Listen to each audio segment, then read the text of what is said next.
During my time in college, I had a friend whose dad owned an 800-acre piece of land in eastern Texas. In the past, he leased it out to hunters and paper companies, but was no longer doing it.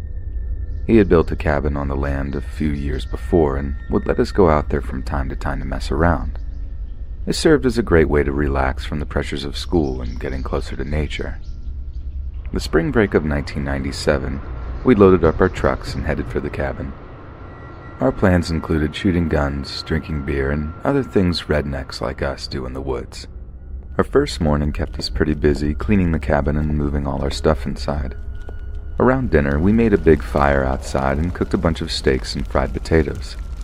We skipped dessert and broke open some beers. The sun went down not long after, and for the remainder of the evening we got loaded and passed around a joint or two. At some point in the night, I heard a shuffling noise outside and went out to check on it. The fire was barely burning at that point, and just outside of its light, I swore I could see the shape of a man standing completely still. From what I could tell, he was facing me, perhaps waiting to see what I would do. I blinked my eyes real hard to get a clearer look, but my position and the lack of light made it hard to see clearly. The shape continued to stand still, so I decided I'd walk up a little closer in hopes of getting a better picture. The thought terrified me, but I was transfixed by the being, or perhaps I was still too intoxicated to make wise decisions. I took 2 steps forward, but was distracted by a voice behind me. My friend had woken up and noticed the door was wide open. So he got out of bed and saw me walking around the fire. His voice caused me to jump a little, but I soon realized who it was speaking. I asked him if he saw the figure on the other side of the fire pit. He just laughed at me and said I must be so stoned I was seeing things. We laughed it off and returned to bed. On my way, I turned back to take one more look, but the shape was no longer there. I chuckled to myself and went back to sleep. The next morning, I wrote the whole experience off as the result of too much fun and went on with my day. We spent the first half of it fishing at the big pond. Post-lunch was shooting guns and one guy's compound bow that he had just bought. The beers and smoke were broken out after dinner. A game of poker was attempted but soon canceled in favor of another evening telling lies around the fire. On one of my many trips to relieve myself that night, I was spooked by the sound of a stick breaking close by and noped it back to the fire. The look of fear on my face made the other guys laugh their butts off.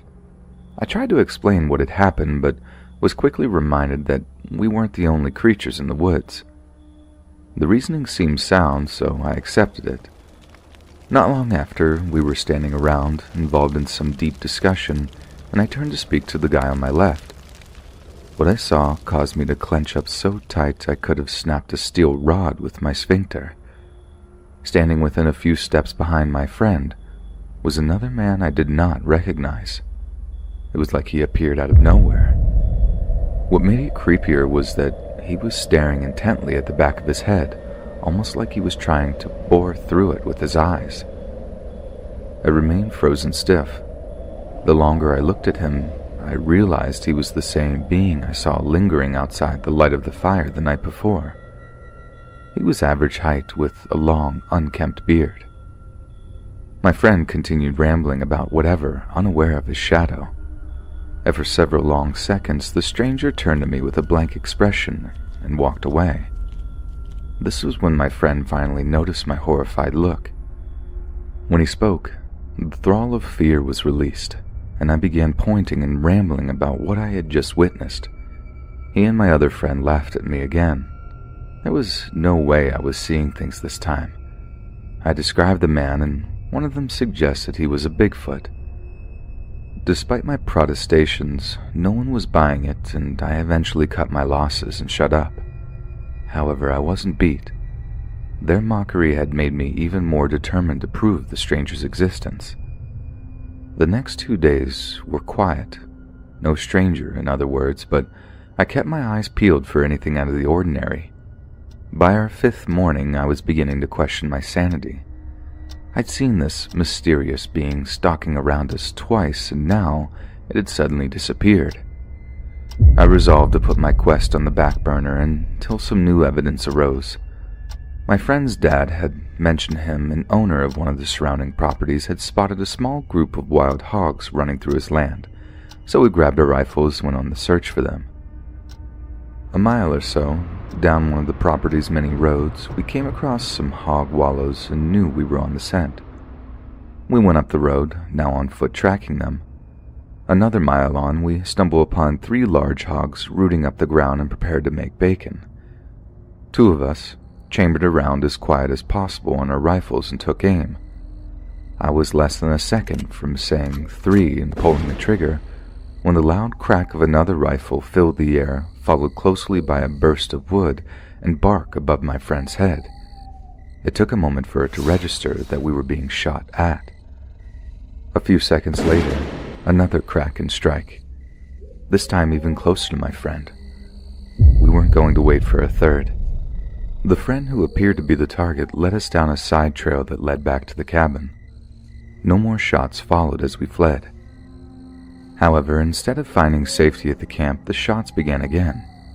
Seeing no other option, we hopped into my truck and hauled it out of there. This was a time just before the commonality of cell phones, so we had to drive the 20 miles to town to get help.